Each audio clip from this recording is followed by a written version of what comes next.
is the Wandering Mike.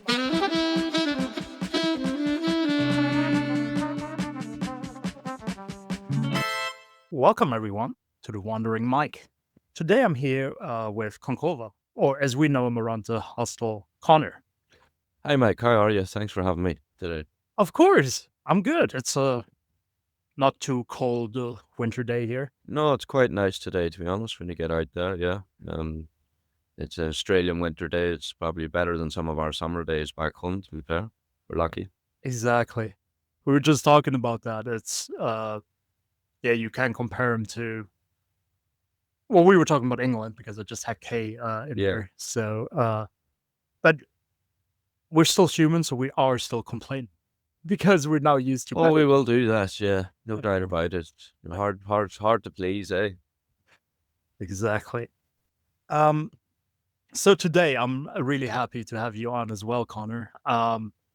We are going to look into what got you here. It might not sound like a lot, but you have quite a story. So I think we're just going to look into that, see what you have been up to in your life. Have you share some stuff, and then we just Yeah, let's just see. see where it goes, eh? Exactly. So, yeah, to get us started, if you just want to start us off with an introduction, Okay, just tell us a so, little bit. well, yeah, my name's Concobhar Edwards. Connor, as you may know me. Um, Born in 1990 in Belfast, born in the Royal Belfast Hospital. Right. And yeah, that was in the beginning, I guess. It was a different time then in Northern Ireland at that time. Mm. Um, Interestingly as well, my father was actually Catholic Irish and my mother is Protestant British. So Right. not a usual mix for that time, but I think it gives me interest and perspective. And Mm. yep. So yeah, we were in the Armour Road, South Belfast, till I was about 2, but for obvious reasons at the time, and probably quite wisely, my mother and father, we moved up the coast about an hour to the Antrim coast. Yeah. So yeah, that was a beautiful place, the Glens of Antrim. I would recommend anyone to go there. One of the underrated parts of Ireland, I think, the Antrim coast. Mm. But yeah, obviously moving to a small town, and you probably know small towns sometimes, even though I was 2 and went to primary school there, we Mm. were always kind of little outsiders, sort of blow-ins in a way, as small Mm. towns can have you.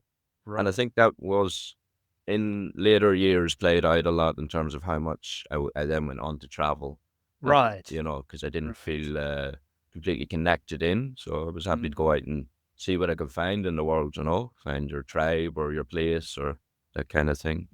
Right. So, do you feel like that was particularly for you moving into that smaller village, or was it Ireland as a whole that made you feel this way of going somewhere else? Well, personally, I think that was, yeah, my own experience about being in a small town, as much as it was beautiful and I appreciate looking back, it was still very quiet, quite sheltered. And yeah, I was always looking forward to finishing school and getting out and starting my own Right. travels, my own adventures. Yeah, the Irish thing, I guess we are known to get around for sure. There's not many places you can go without finding some Irish people or an Irish bar. And we have traveled a lot, and obviously through our history as well, certain events meant that we did scatter ourselves to all corners of the earth, Mm. as they say. Right. So you mentioned that urge of traveling. Hmm. So what age did that actually start? Because you said you wanted to get out of school and get traveling. So what Very young age, I guess. I've always very much valued my own independence. I like to get things done myself and Mhm. and to, make of it of what I want, I suppose. Um, Yeah, a young age, but also I have to thank my parents. Going back to, yeah, we were talking earlier about my name, how we introduce it, and Right. a lot of people know me as Connor.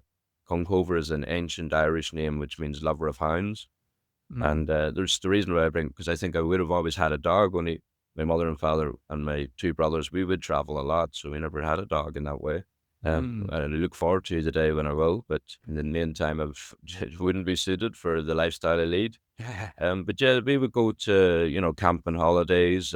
Every summer we would also vacate to Donegal, to Owie Island off the west coast of Ireland.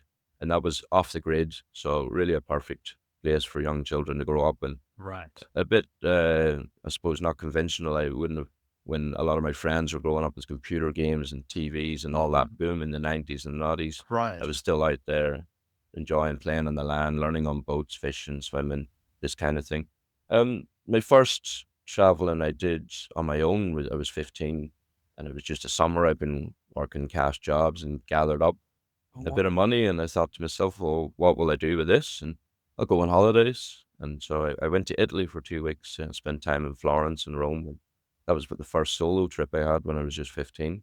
And yeah, I've been at it ever since, you know. So one thing I also want to highlight in what you just said, because I think I know it's gonna come back, is you spend your time growing up fishing and on boats. So Mm. that's something that was always part of your family, or did you also discover that for yourself? Well, it was a discovery for, well, it goes back to my father again. He grew up as a young fella in the Troubles, and himself and a friend would go to Donegal, and his friend had a house on this island back then. This would have been the 70s, 80s, Right. quite a troublesome time.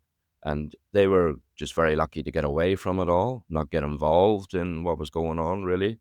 And they would go there and they were able to fish lobsters and sort of be self sufficient and maybe a simple life. But for them as young fellas, getting away from what was going on at home was very important. Right. And then when my father met my mother, they decided they would get a house there, and that's how myself and my brothers would spend our summers there. So yeah, my father was always on the small boats, and he was very encouraging at a young age that we would learn how to manage the boats ourselves, and trusted us to take them out Mhm. on our own, and I thank him for that, you know.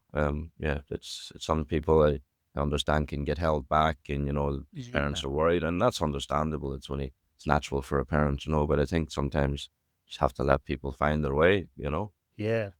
I mean, I 100% agree, but on the other hand, you are a parent. And then what you just said as well, 15 is, especially nowadays, such a young age. I mean, it was a different time.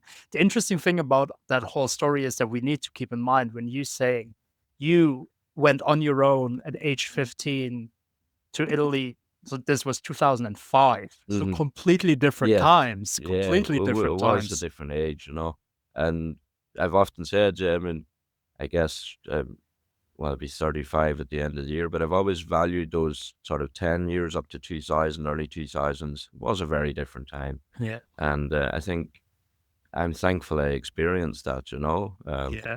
But yeah, And so making your way to Italy, was that by boat or how did so this time I flew to Nice in the south of France and then took trains down. And yeah, okay. spent a lovely week in Florence and then met up with a friend of the family in Trastevere in Rome. And yeah, we had a great time. And of course, seeing when I had a look at the Vatican. And I remember Right. distinctly as well the first time I seen the Colosseum. I met my Mhm. friend in the Irish bar there, Finnegan's, I think. And of course, we had some drinks and we met as friends. And at the Yeah. end of the night, classically, we hopped onto his scooter, mode of transport in Right. Rome. And I'm on the back and we're going through the streets. And next thing I look up and I see there's the Colosseum. It's like, wow, I just didn't expect just to be Yeah. right there. But yeah, that's It's like like, right in yeah, the middle of the city, and isn't it? here I was just 15. That's something, it struck me, you can really go out and see these things. Yeah. Yeah. Um, so then, well, before already, but then especially with this experience, was that when you decided this is what it's for, this is what This is life. what, for me, this is what, yeah, for what life's about. I've always been a great lover of adventure and reader of books and things. Right. And yeah, I think just getting out there and seeing new countries, new cultures, new languages, new food, eating, and it just, when you throw yourself out there, you just don't know what's going to happen from the day to day. Um, I guess I haven't lived a very conventional orthodox lifestyle in terms of 9 to 5 or jobs or staying in one place or any of that, you know. So I Exactly. guess it's kind of become very normal to me, you know. And as I say, once you know a rolling stone gathers no moss, and kind of once you get the ball rolling, it just kind of you just don't really keeps on going, you know. But I guess I didn't really. I left. I was back in Ireland then for a few years until it was later.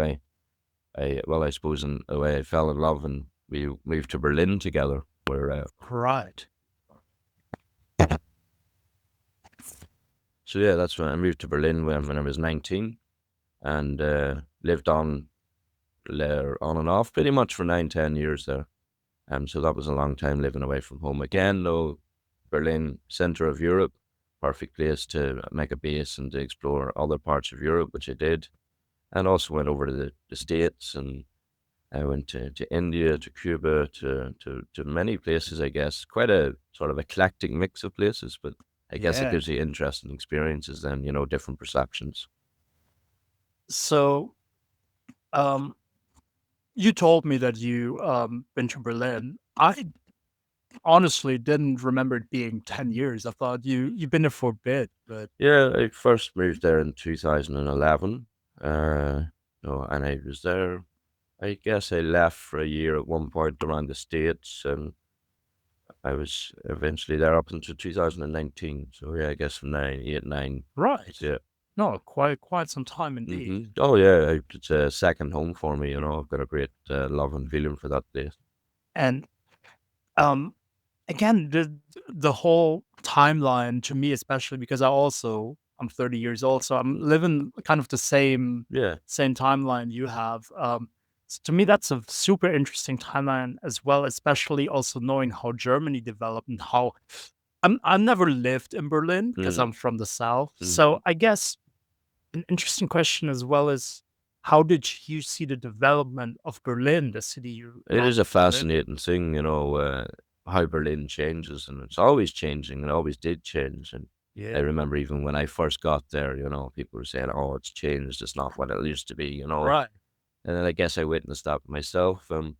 I do feel, I mean, I guess I would over, of course, things like prices and rent. You know, I remember I Mm. first moved there, I could rent a room for €250 a week, which is like half my wage, you know, for the week. Right. The same room now, I'm sure, is 700, €800, you know, and Sure. that's if you can get it. So that was a factor in Berlin that became more and more of a thing that I didn't enjoy was the musical chairs of living in an apartment. And yes, Right. I ended up living in every part of East Berlin at one point, but eventually you get a bit tired of that, you know, 6 months, a year lease, and you Yeah. just so I guess 2019, yeah, I was ready to try something else and change it up. So what was that something Oh, I else? decided to go and check out the other side of the world. I went down to New Zealand and I spent a brilliant year there in New Zealand. Right. Traveled all over in a high-ace van, all the coast of North Island, a lot of South Island. Lived in Wellington for 6, 7 months and worked in the music bars there. Really have a Oh. great feeling for Wellington too. Often thought if I hadn't been the other side of the planet, I would have quite liked to settle there for a while. Mm. Um, Yeah, Queenstown for a while, of course, as well. And yeah, New Zealand is a beautiful country, beautiful people, and it was a privilege and a blessing to be able to spend that time there. And yeah, it was actually once I finished there, I was on my way up to do a working holiday in Japan.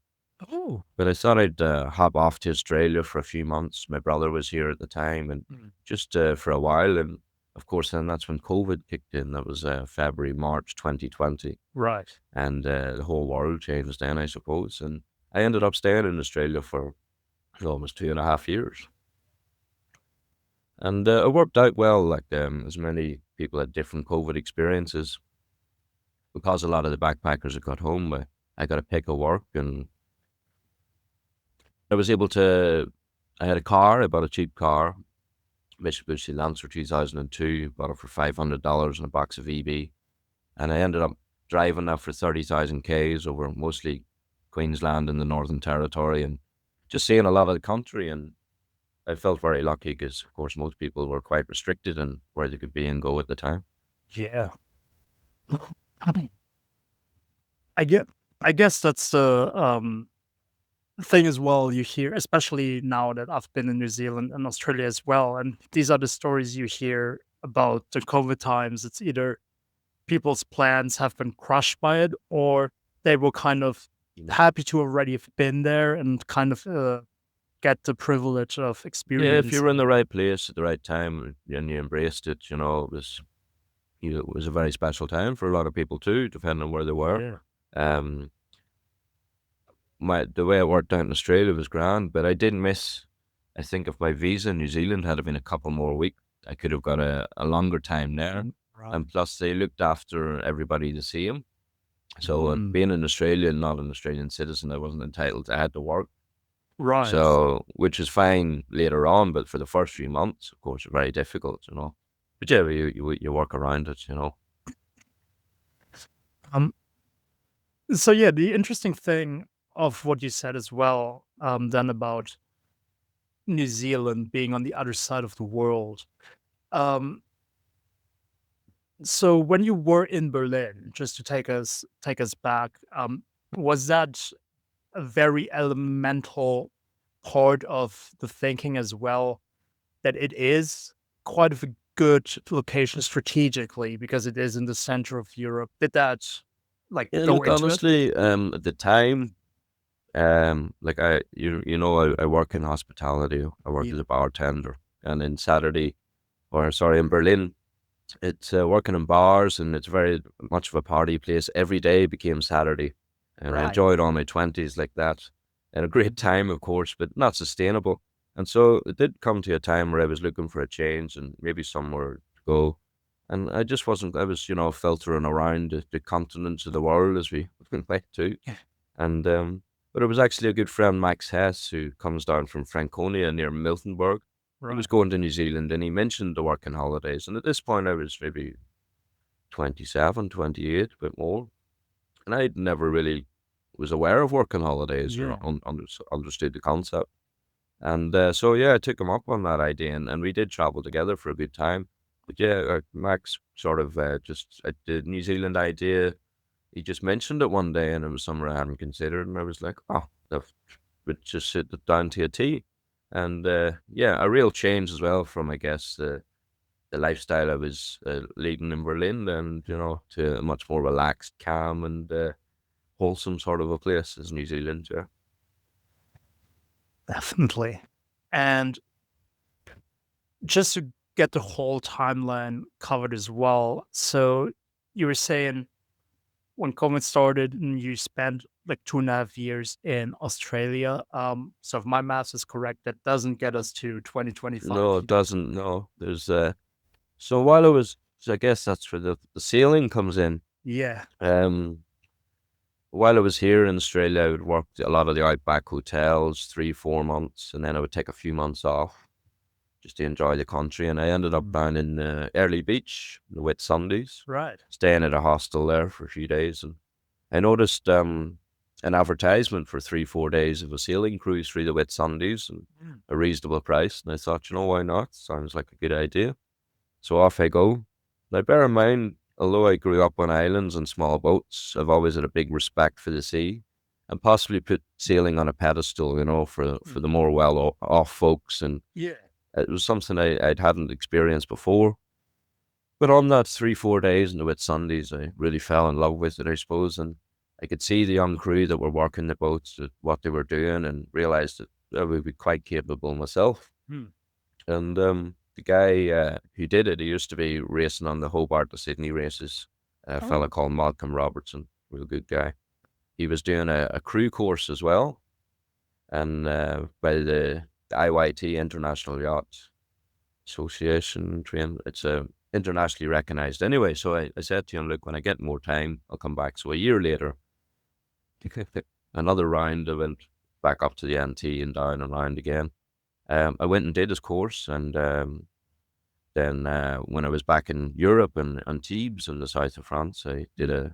a SCTW course there, and basically just started jumping into any opportunities of gaining experience on the seas, and started doing some deliveries between the Canary Islands and Spain. And yeah, just really fell in love with this.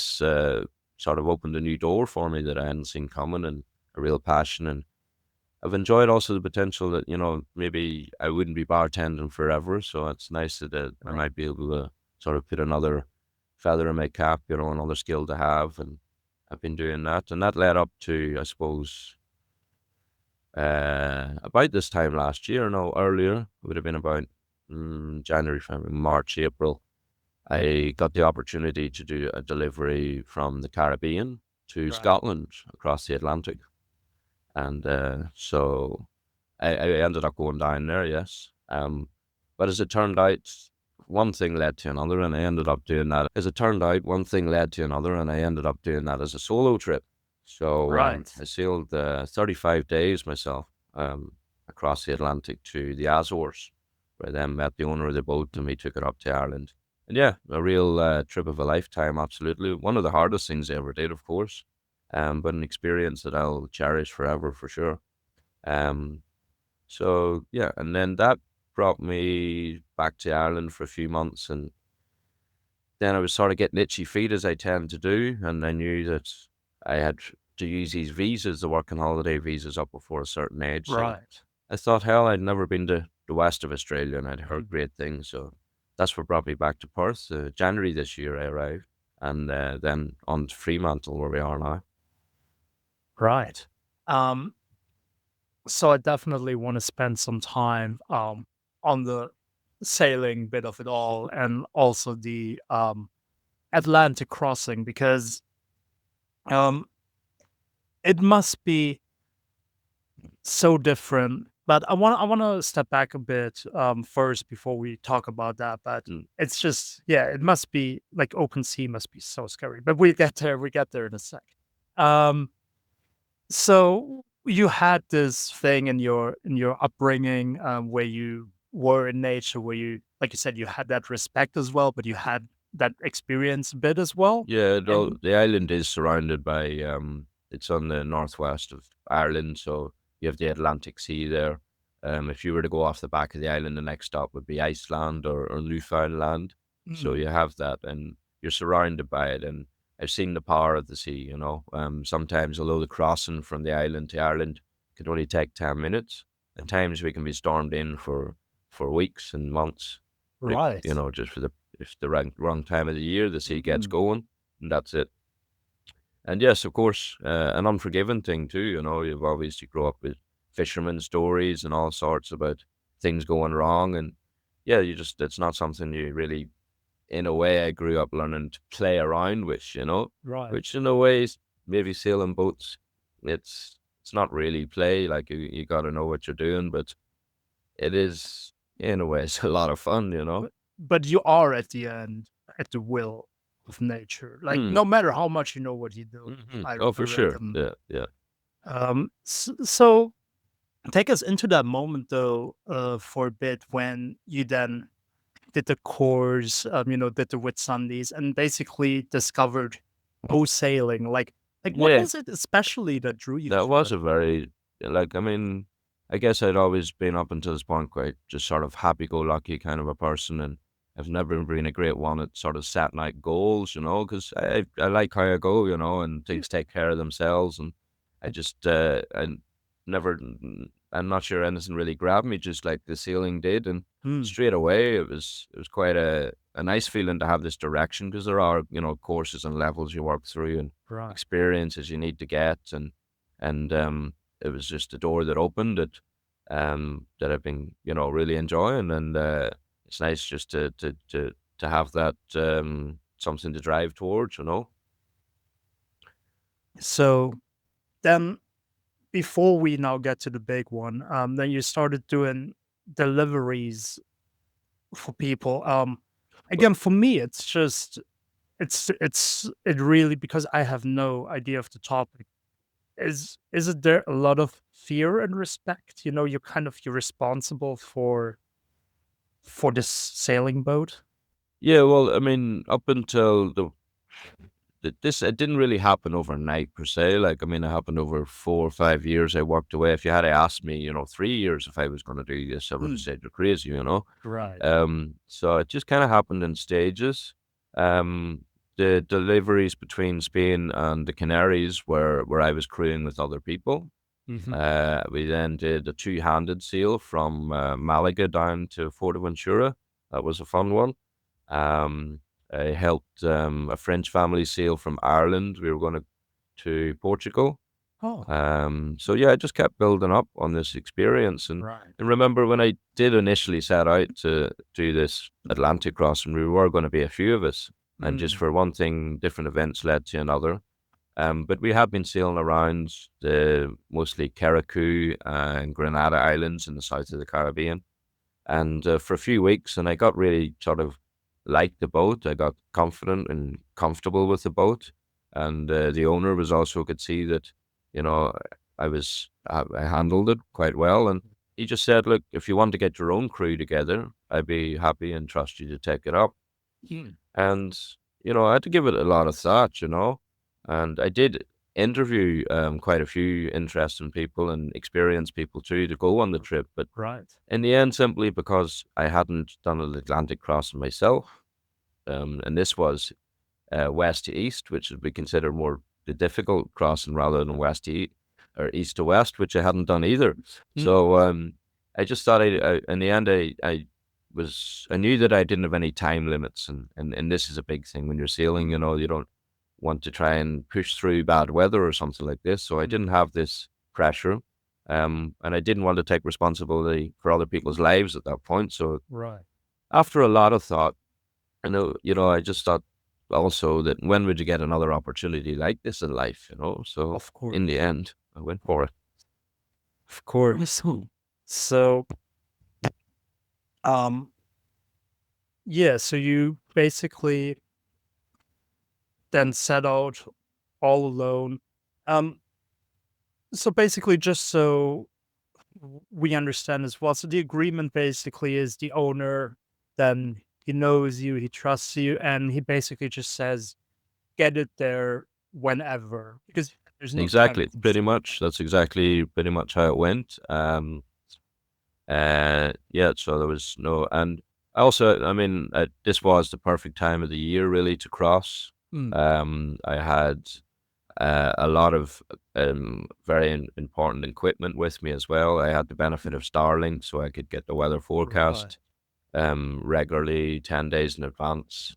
I had what you call a Jordan series drogue, which is a very reliable piece of equipment if you do get into heavy weather. It's Mm, essentially a sea anchor, which slows and stabilizes your boat right. and has been tested well beyond some big seas. Mm, So there's things like this, your EPIRBs, your AIS.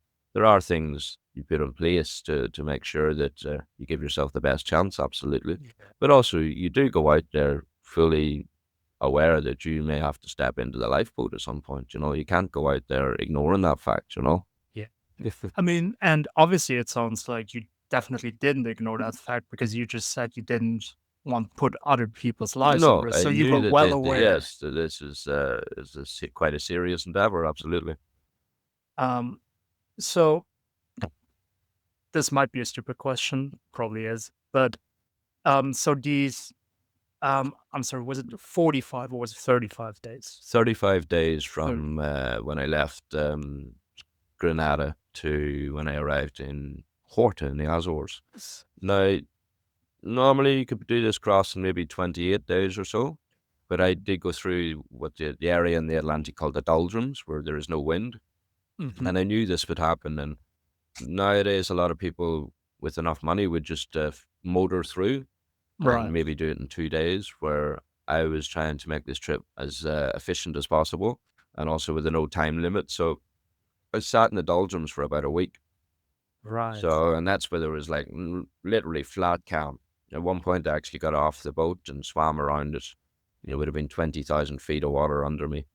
Um, and yeah, but if a little gust of wind had come, well, you'd be waving to the boat on the horizon. But no, I didn't have the sails up at that point.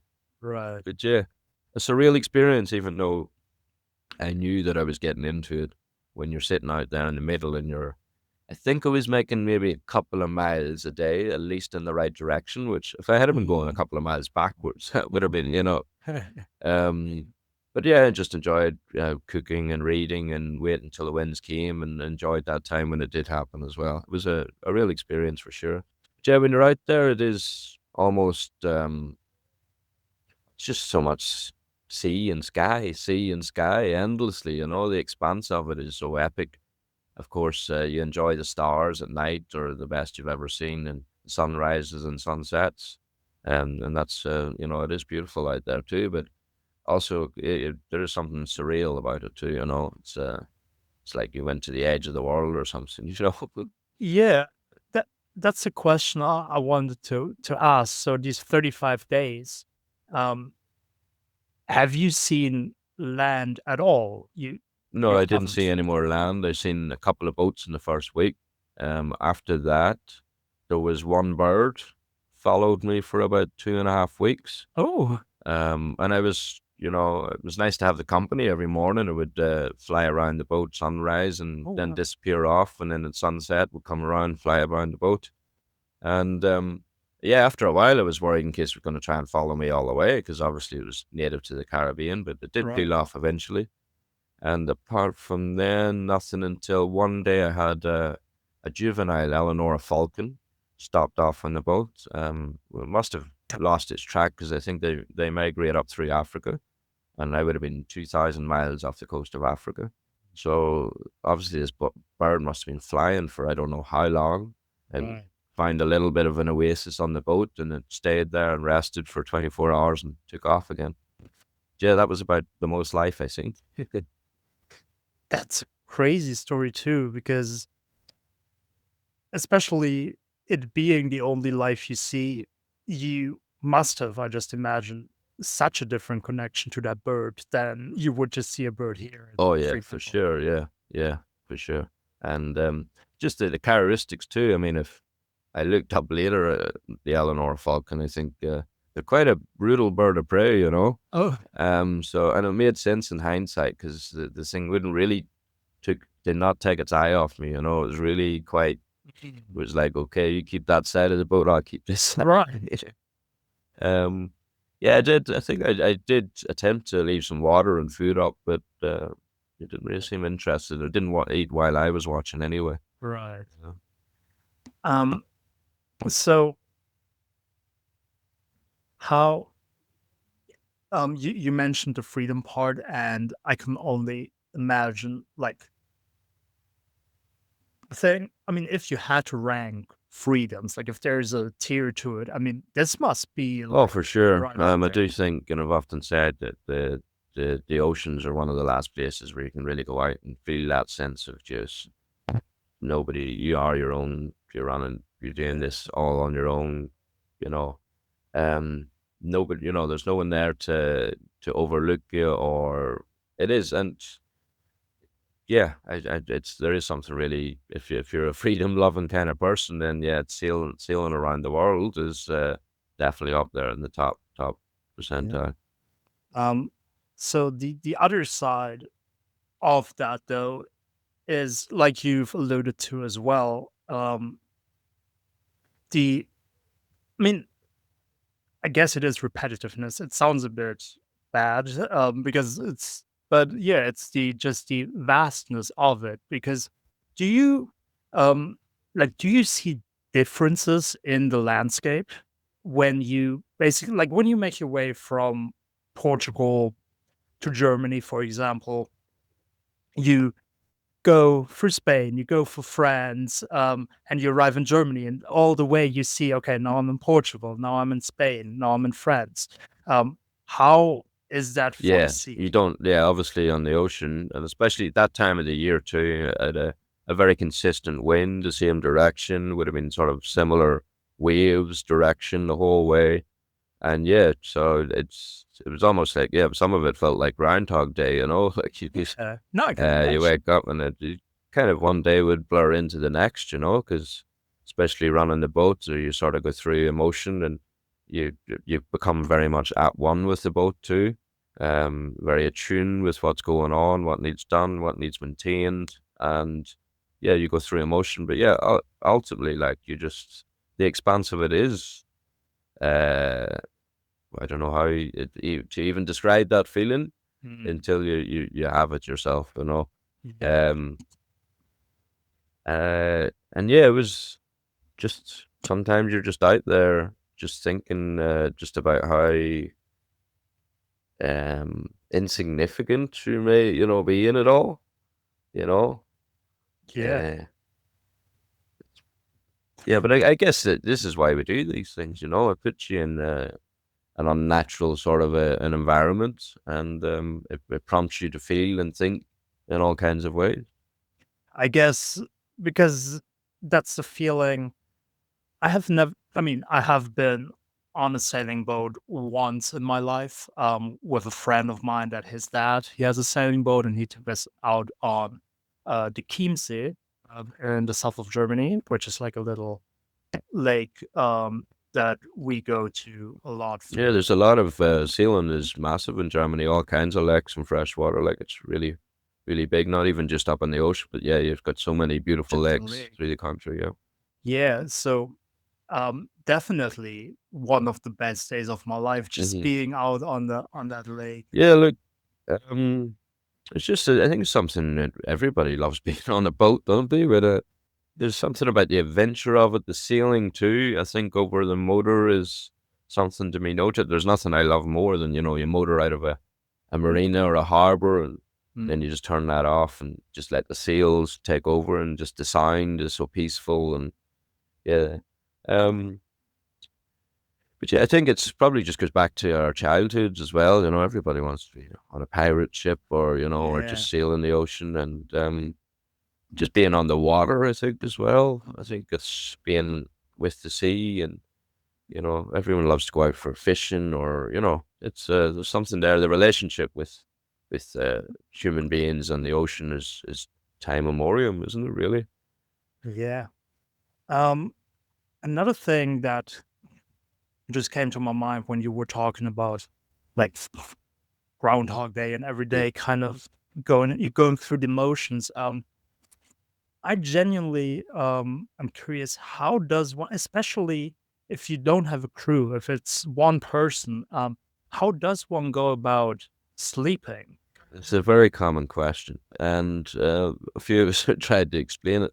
Now, we are thankful now as well that technology has come on in leaps and bounds and everything, So Mm, we do have the beauty of AIS, which is a beacon that is emitted from your boat that other boats receive, and you can set mm, alarms, distances, and things like this. right, But when it comes to the actual sleeping, honestly, you don't really sleep like you sleep at home in your bed. No. right. And even after the trip, I think it was maybe 2 weeks before I did feel like I could normally sleep.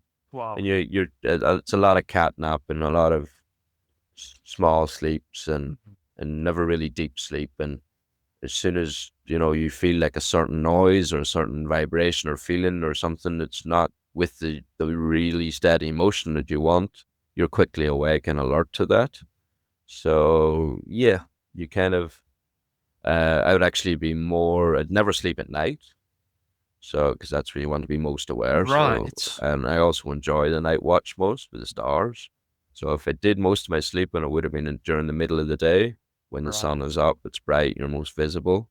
And again, maybe at most, the very most, you get 3 hours. The very most, Wow. Um, and that's you're only doing that because you're way out in the middle, and also you're not crossing any usual shipping lanes and stuff like that. so that's I didn't even think about that aspect that you Yeah, some wouldn't people want have to asked sleep at me, night. Like, what do you do at night? Do you anchor? And I was like, no, there's no anchoring out there. People sort of think you just turn it off in the night. You're sailing constantly, 24/7. yeah. Um, and another because you mentioned the birds, a thing that maybe I just because I've watched too many movies, but um, did you at all have run-ins with like whales, big Yeah. fish of some sort? Yeah, there's sort of the Moby Dick thing or something, some sea monster. Um, After the Azores, we did see a few whales on the way out. It was nice. Fishing, we caught a few tuna. Um, interestingly, I had the experience when I left the Caribbean. There was quite a few that they were calling pilot fish, I believe, and a few other fish that followed the catamaran for quite a bit. But they just weren't interested in, and I suspect it was because I had my jiggers or my were European style that I'd brought with me, and they just didn't go for it at all. Probably would have had more success with a spear gun or something. I think that's how they fish. But it was funny because they would come up and inspect the bait and have a good look at it, but there was no way they were going to get on. These warmer water southern fish were just too smart. Of course, whenever I got up into the colder waters and had a lure out for some of the tuna, I could see them coming at it, just big eyeballs, big gulp, straight in, yum, yum, yum, straight on, like, and yeah, I was just wondering, is there different temperaments in the fish or what, like, yeah, just an observation. Yeah. I mean, there must be. Yeah. There must be different. Mm. Um, so, um, I mean, it might be a stupid question again, but having done something like that, and before I ask that question, maybe, so was there also, I mean, if not, wonderful, but was there in these 35 days, was there moments where you actually, like, were panicking a bit? Was there unforeseen things happening? Oh, absolutely, for sure. Um, I did keep a bit of a journal, but honestly, I was so busy, like, it was quite a lot to keep up on your own that I would only maybe get entries in every 3, 4 days. When I felt things were a bit calmer together, there was definitely times where I doubted and questioned what the hell I'd done. The boat was a bit older, so with that comes things that would break. Right. And so sometimes I had rips in the seals I had to repair. I had some issues with my batteries, which meant that, I had electrical issues to maintain. And then uh, I remember 3 days from the Azores, almost just upon 300 miles away, Right. almost landfall. The rudder sensor to my autopilot stopped working. And this essentially meant that, so autopilot, of course, you can set a course and it keeps your boat in course, and you can take a fairly hands-off attitude. Of course, you keep observing, but it takes a lot of the physical aspect out of it. Right. Of course, once I'd lost my autopilot and I tried to repair it, but in vain, I had to physically then helm the boat for 3 days straight, which that meant that I couldn't even really go down into the galley to make myself any dinner or food. And Because then you're actually restricted, yeah, like, well, I had to to keep. being Well, there. I didn't have to hold on to the helm Right. constantly, but because I know autopilot, I had to maintain watch of the seals and like keep a hand on maybe every 30 seconds a minute just to keep it, on Right. course. And if I lost that course, it meant I would have to do a full tack or full jibe with catamaran. It's a whole thing. So So um, actually, if so yeah, for 3 days I held that, and I was able to sustain on a packet of digestive biscuits and a jar of peanut butter. Which, if you put peanut butter on a digestive, it's quite substantial, and it did the job for me at the time, and I was quite content and just happy to know I was going to get somewhere. I also thought, like, if this had happened 1,000 miles back, yeah. it could have been a whole different story. But yeah, that's to be expected. That is exactly classic. Things break. These are the trials and tribulations you must overcome. That's why we do these things. And again, also when I was in those times as well, where I maybe had a problem that I didn't initially have the answer to, and I had to sit with it maybe 24 hours, 2 days until Mm, I worked out all things in my head, and then eventually would come to the solution. right. But I was also thankful then that I didn't have those extra crew with me, because that would have put a whole angle of pressure, where, oh, what are we going to do? Do we go back? Do we go to, and You have to think of yeah, everyone, and exactly. everyone has their 100%. thoughts, So and in hindsight, that was the point where I was like, I am quite glad I took this on myself, and, and not going to worry about anything. You just have to be calm and logical, and there's always some way to work towards it. right. Um, so that's what I want to ask about as well.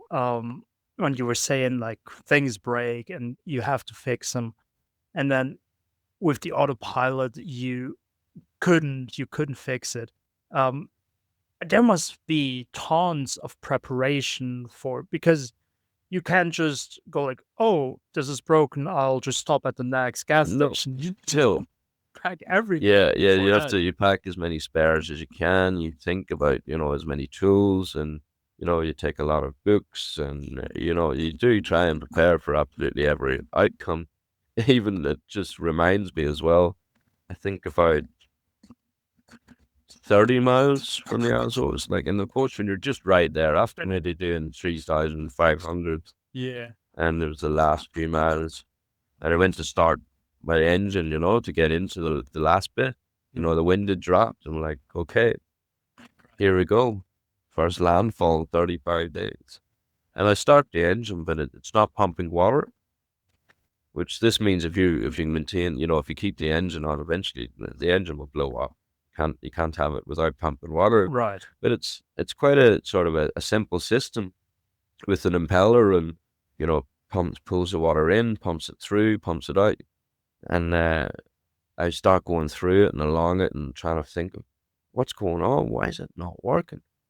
And I'm just having no luck at all. And there's a connection to the inlet where I was like, maybe it's unlikely, but I think there could be a blockage in here. So I went to open it up, and it was quite edged, so the whole thing came off, which meant essentially I was looking through a small, well, probably about an inch and a half diameter hole in the boat.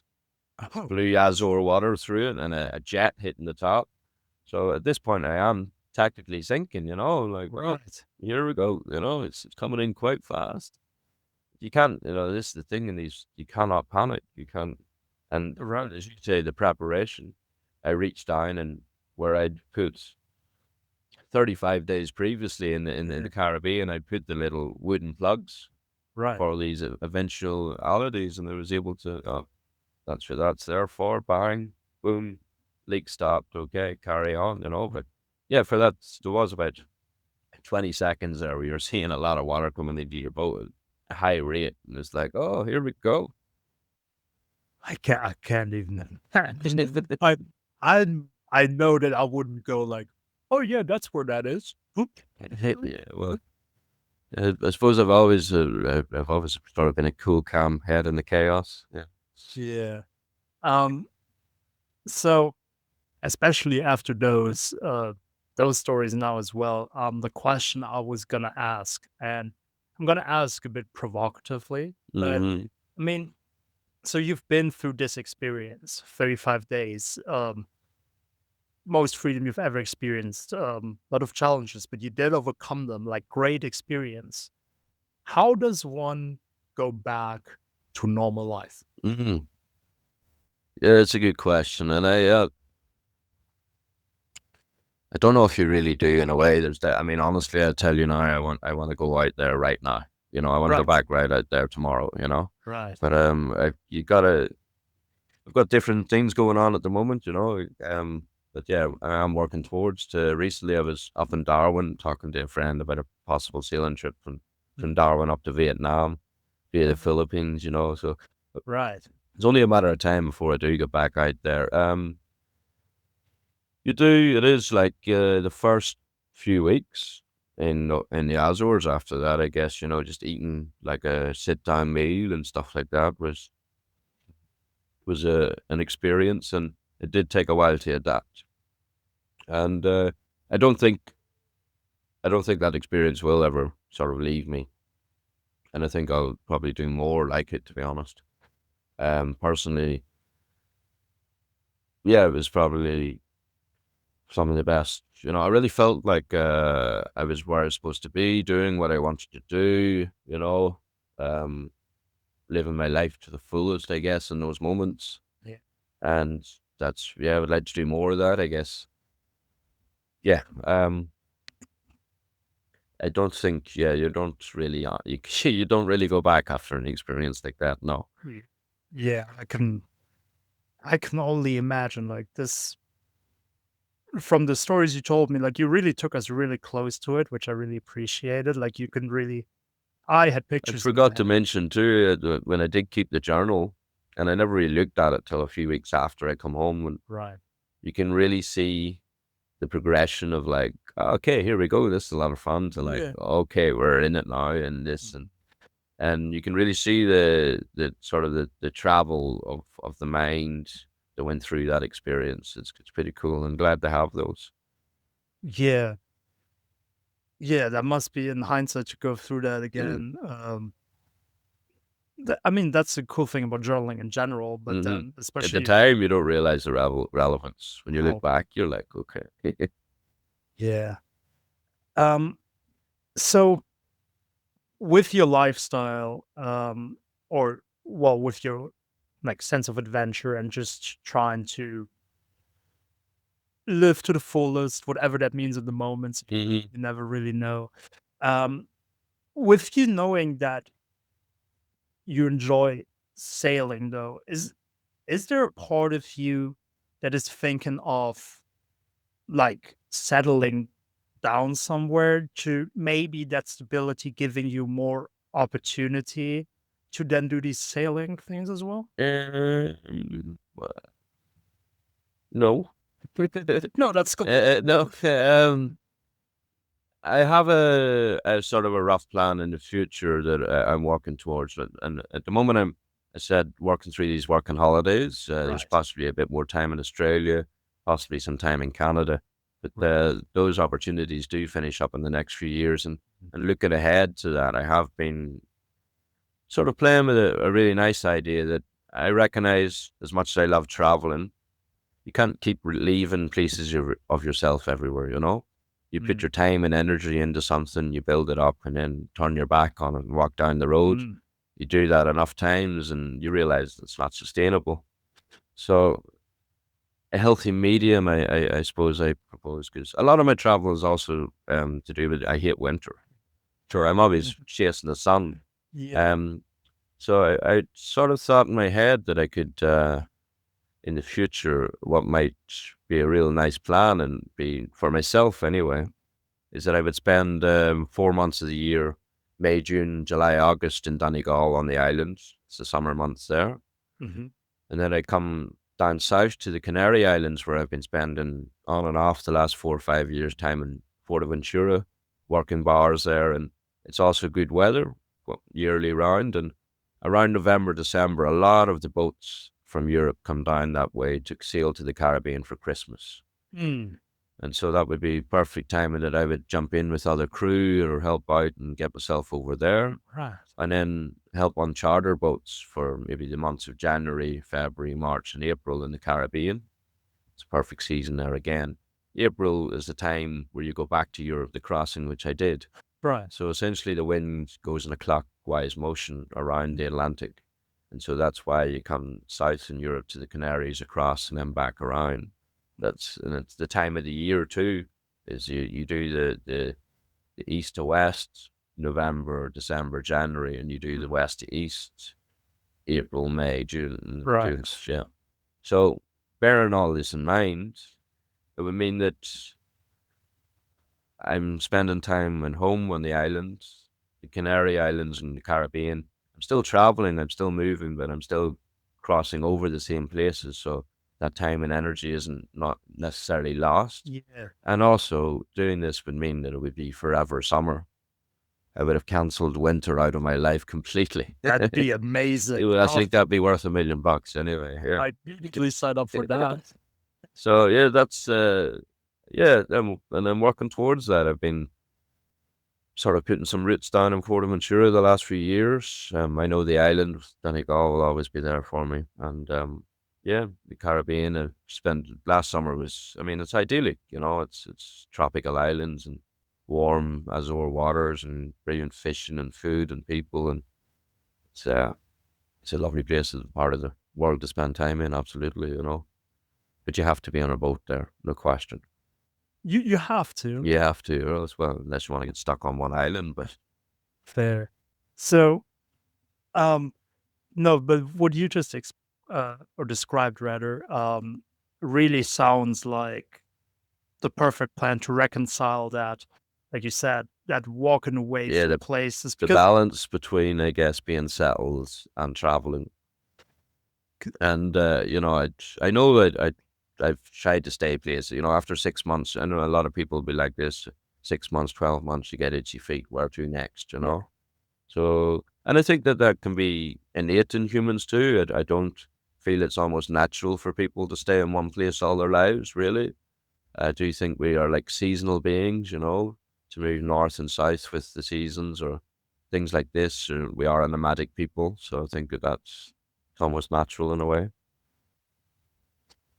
definitely is. Um, I do wanna ask one questions and maybe a couple more, but I the Caribbeans, especially now that you've described it as like you need a boat. Kind of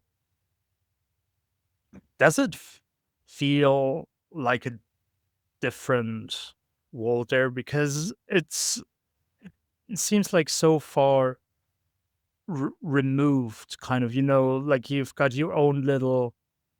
I mean, it is It's an obviously archipelago of islands, and it's probably, it's not very, a lot of the islands aren't particularly developed. right.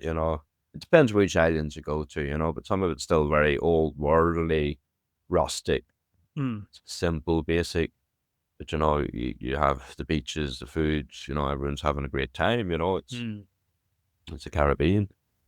So just because it was a theme in our conversation as well, and in your life, as you've said, um, is the Caribbeans apart from the sea, like in your personal experience, is that also as close as you got to freedom in the Caribbeans? Oh, as just for the places, I guess, yeah, it is something really nice about just being able to island hop around and you anchor where you want to stay for the night and swim ashore and Mhm. pull up at a rum shack. It's there's something nice. You just jump off in for a swim any moment, or catching fish isn't too hard either. Yeah, you can survive and not very much there. I guess a lot of people do. Um, and also like I guess it probably goes back to the old freedom of the just, pirates and, that kind of lifestyle that, Yeah. people enjoy thinking about and, yeah, living that out. It's not a bad way to be. But, especially you just mentioning pirates, I don't suppose, like, nowadays, it isn't a lawless place though, or is it? Not really any more than other places, no. No, Right. I wouldn't say so, no. Some islands maybe, but not any more so than what you can expect anywhere these days. Because, I mean, I guess that is, like, the romanticized notion, right? It's like Yeah, that's no, where I you th I can think, still. yeah, I think if you're looking for real pirates these days, you're heading down to Somalia. Right. Uh, And then, yeah, they do have armed escorts, and going up through the Suez Canal these days and stuff is something you would wanna seriously consider. Yeah. you ever been close to those borders at all? Like. No, not yet, not yet. So, I'm always looking at the marketplace here. There are boats for some very attractive prices. The idea of taking one back to Europe would be Mm, pretty sweet, but yeah, maybe not right now. We'll see.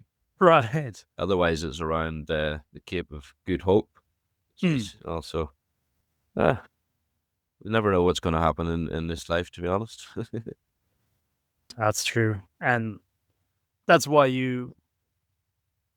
I mean, I don't 100% agree with not having any plan, but that's why you shouldn't be too, like, Yeah. stubborn on. Oh, look, I could probably tell you where I'm going to be between the next couple of years, but you do leave it open and never nail it down because what is for you won't go by you, and you keep your eyes open for opportunities and things. And, I think a lot of people do see them coming and they find they're too tied up in other aspects of life to take those chances. So I am conscious of that, or I'm aware of that. So yeah, I do, yeah, keep, don't get too tied in and be open to possibilities. Yeah. That actually fits into a question that I usually ask as well. It kind of answered it already, but question being, because we discuss people's stories and we go through what they've been through, and then the question always is, what have you learned the most, like, from it? How does what everything that you have been through, how does it shape how you go about life? And I think that being open for opportunities is a big one for you. It is a big question, a good question. Um, I mean, I do think like all my experiences, my travels have led up to and do affect how I personally how would you say live out your life, you know, like Right. how and I think the things I've learned are first of all, I think there's a lot more good in people than the Mhm. folks that don't really travel or a bit more sheltered lives or insular. I feel a lot of the time that they have unnecessary fears of the world and people. You know, just because Yes, it's kind of the fear of the unknown, I guess. I totally agree. And so once you put yourself out there and take chances and risks and trust people, you realize I think there's a lot more good in people than some people like to think, or that media and things like this would let us lead on. I think Yeah. out there amongst it, I think there's a lot of real good in humanity still. Um, I've learned that yes, you have to take risks in life. Um, to when the hard times are there, so you know that it's you have to have the night with the day, and the hard times make you appreciate when they have the good times. You know, it is the old adage of a roller coaster. Um, I think it's also important, you know, because not everybody finds that they're on their path. Although I Yes. think everybody's looking for their path, That's and I think what I've learned that it's important not just because you haven't found your path that that time is wasted, Mhm. because the time spent in looking for it and working towards it, even if it's a long time before you actually get there, it means when you do find your path, you know you're on it. You know what to do Yes. with it. It Yeah. clicks, you know, and all that working towards it comes in very importantly. And so, yeah, so just, yeah, sometimes you just gotta kind of trust the process, I suppose. That is a beautiful thing, to end it with. I think, those last words, were beautiful, and Well, if I can leave you with one, yes. it's an old Irish blessing, which I usually like leave with some travelers that I've met that mean a lot to me, and it just goes like this. May the road rise up to meet you. May the sun shine warm upon your face. May the wind always be on your back. May the rain fall softly upon your fields. And until we meet again, may God hold you in the palm of his hand. Well, thank you, Mike. Thank you, Connor. It's been a pleasure. Goodbye, everyone.